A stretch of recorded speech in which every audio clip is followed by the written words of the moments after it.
evening, my goofy goblin gamers. Tonight I'm gonna be showing you a newly released game called Texas Chainsaw Massacre. It's an asymmetrical horror game similar to Friday the 13th and Dead by Daylight, but with a twist. There's 3 murderers or family members and 4 victims or survivors. I've really been enjoying it. It's a lot of fun. So I hope you guys enjoy. I'm going to be going through the intro and the survivor or victim tutorials. So, and a little bit of the game mechanics as well. So, sit back and relax. April 1973. Tragedy and despair have struck Central Texas. A young college student named Maria Flores has seemingly vanished without a trace. She was last seen near the town of Newt more than 2 weeks ago, but with no physical evidence, the investigation has stalled. With few leads and even less hope, Maria's younger sister Ana Flores and a group of her closest friends set out to find their missing loved one. But any grief or sadness caused by Maria's disappearance would pale in comparison to the agony and despair they would soon discover. What awaited this group of youths was a nightmare beyond belief. The events surrounding Maria's disappearance would be just one of the many bizarre crimes later known as the Texas Chainsaw Massacre. Tell me that isn't cool, guys. Like, what? Look at that art. That's beautiful.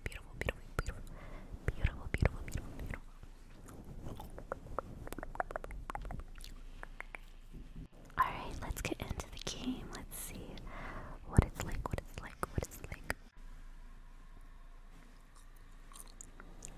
Ooh, I love this. I love the UI so much. We got customization, progression. We even have we have tutorials. Let's look at customization. Ooh, so the first victim, we have Connie. Connie comes from a life on the farm where she never shied away from the work that went along with it. While not quite what you'd imagine a tomboy to be, Connie relishes in being the type of person that surprises you with her skills. She's crafty, intelligent, and ingenuitive. A natural tinkerer, her skills are more surgical than strong arm. Okay. Let's move on to Leland. While Leland might have wrestled in high school, college life is a long way from high school and his glory days of wrestling. Still, he's the toughest of the group, but what he has in strength, he lacks elsewhere. A native Texan and a bit of a tough guy, but still, no match one-on-one against the likes of the Slaughter family.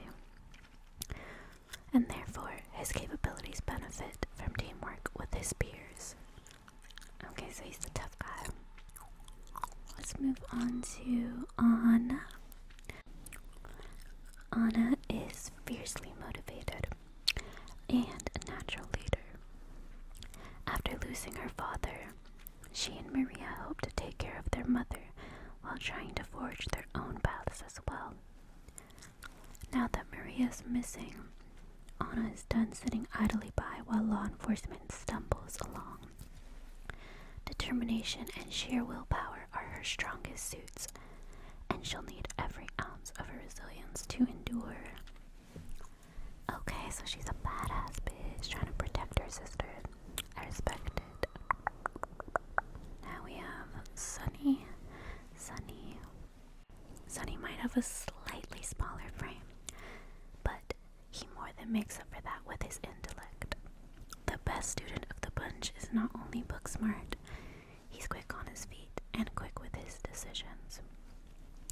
Perceptive and intuitive, exceptionally situationally aware, Sonny will need to rely on his intelligence if he's to survive, and his friends would be equally wise to reap the benefits of his abilities. Okay, so he's like the smarty pants, the little smarty pants of the group. Now, let's see, the last victim is Julie. Julie is a Southern California native and fits every bit of what that description might bring to mind. Sand, surf, and sport lifestyle. But whether or not her life to this point has prepared her for the stress and strain of the experience that requires an entirely different type of toughness remains to be seen. Will her physical abilities be enough to carry her through an absolute nightmare unlike any other? Alright, so let's look at the family now.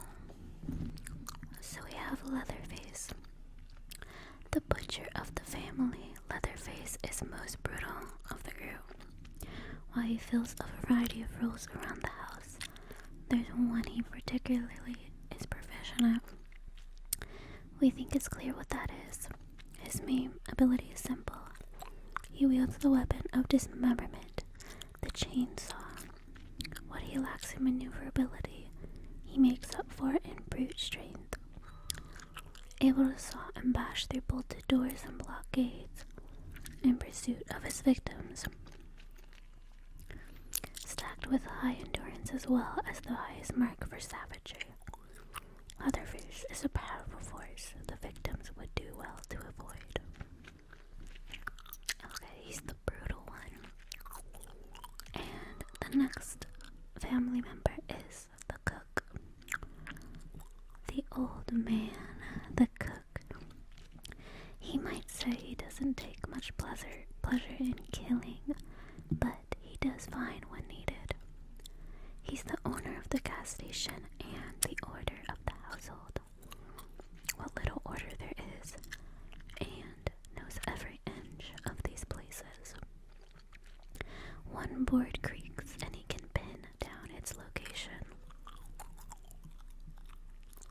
Equipped with his weapon of choice, a broken broom handle, and his seek ability that lets him tune into every sound and track down those victims. Savagery and harvesting marks are understandably higher than his endurance, which is by far the lowest among the family. Okay, so he has good, pinpoint location abilities, but he doesn't have good stamina. Alright, the next family member is the Hitchhiker. The Hitchhiker is wiry, greasy, and downright feral.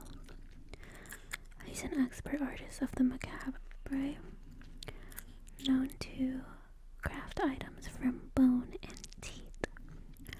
His trap ability is a dark extension of that farmland ingenuity, where nothing is left to waste. Visually represented as snares made of ribs and string. His slim frame allows him to navigate gaps and crawl spaces quickly, making it difficult to escape his pursuit.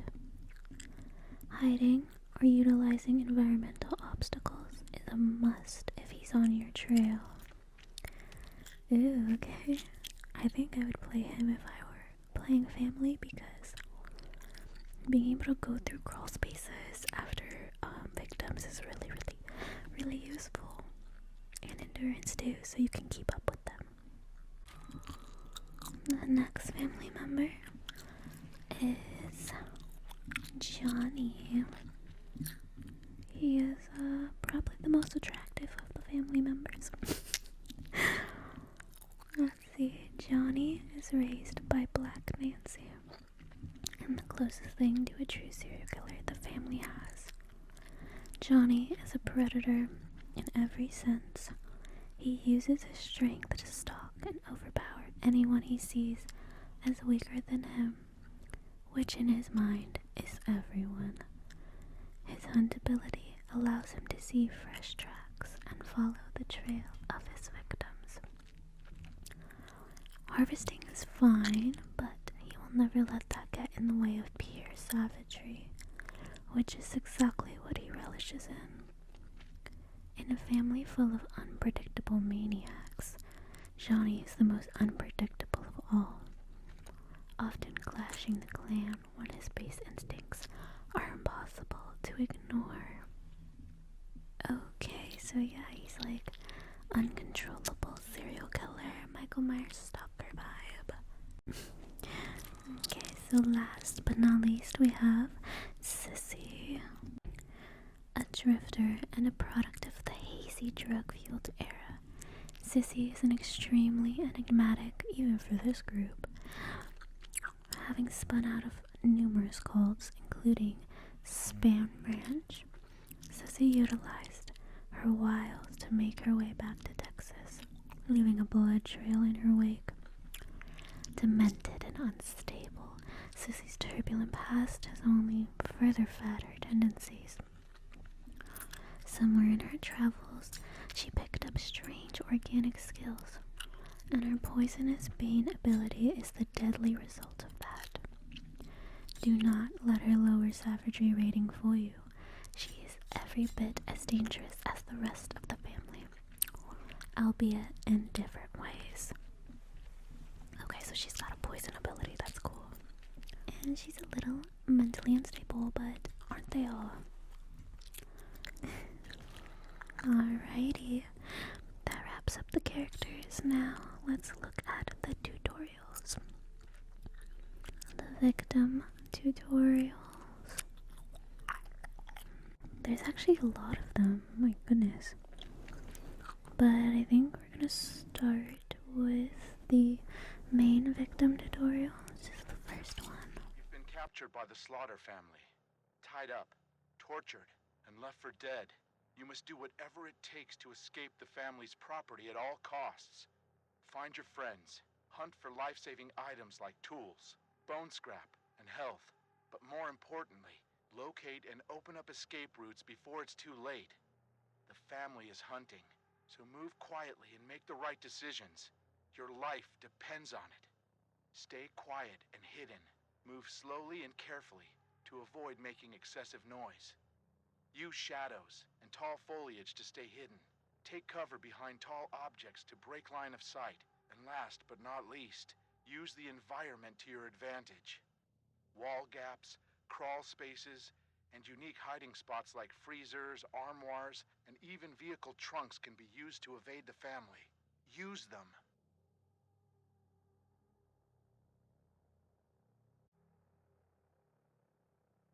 Objects that make noise. Moving too fast through the environment can spell disaster. Searching for items slowly will drastically increase your chance of survival. Even moving too fast through doors can give away your location, so stay calm and move quietly. The family is always listening. Find useful items. Tools can be used to break locks on doors. Health items can heal you, while bone scrap can be used to sneak attack or even confront the family directly. These items can mean the difference between life and death. You can only carry 2 items at a time, so choose wisely and try to plan ahead. Unlock exits. The heavy metal doors almost always lead out of the basement. Find and open them. Once upstairs, keep moving if possible. There are multiple escape routes located on the outer edges of the property, so find a way to open them. Some escape objectives like the fuse box and water valve pump require specific items to activate them. These items can be found scattered around the property. Be on the lookout. Escape the family. Having trouble finding an escape option? When in doubt, head towards the main road or rear gate. Those are usually the easiest option, if you can get there. The water valve gate and the basement door exits are also available options if you can find the necessary parts to activate them. The basement door requires you to find and repair the fuse box, while the water valve gate needs the pressure valve handle to open. Once fixed, the escapes will open up for you and your team. Use your abilities to stay alive. Used at the right time, they can mean the difference between life and death. Be careful though. Star sign abilities have a cooldown that will prevent overuse, so plan wisely. Remember, you have been captured, beaten, and tortured, so your injuries are severe. You need to escape before you succumb to your wounds. As the match continues, you will start to bleed out more and more. Be wary of leaving blood trails behind. You can be tracked. Health items can slow this process, but you can't stop it. Escape is the only option. Finding fellow victims and working together is recommended, but not required. Grouping with teammates can have a multitude of advantages, but your total noise output might also increase. Choose your strategy wisely. The only question is, who will survive, and what will be left of them? Okay, I actually think I'm going to do a separate video on each of the victims and like a little tutorial on each of them. And then I'll do a third video on the family. Like specific tutorial on how each of them work in game. So my neighbors are being super loud right now, so I think I have to stop recording. But be on the lookout for those next videos on Texas Chainsaw Massacre. I really think you guys should download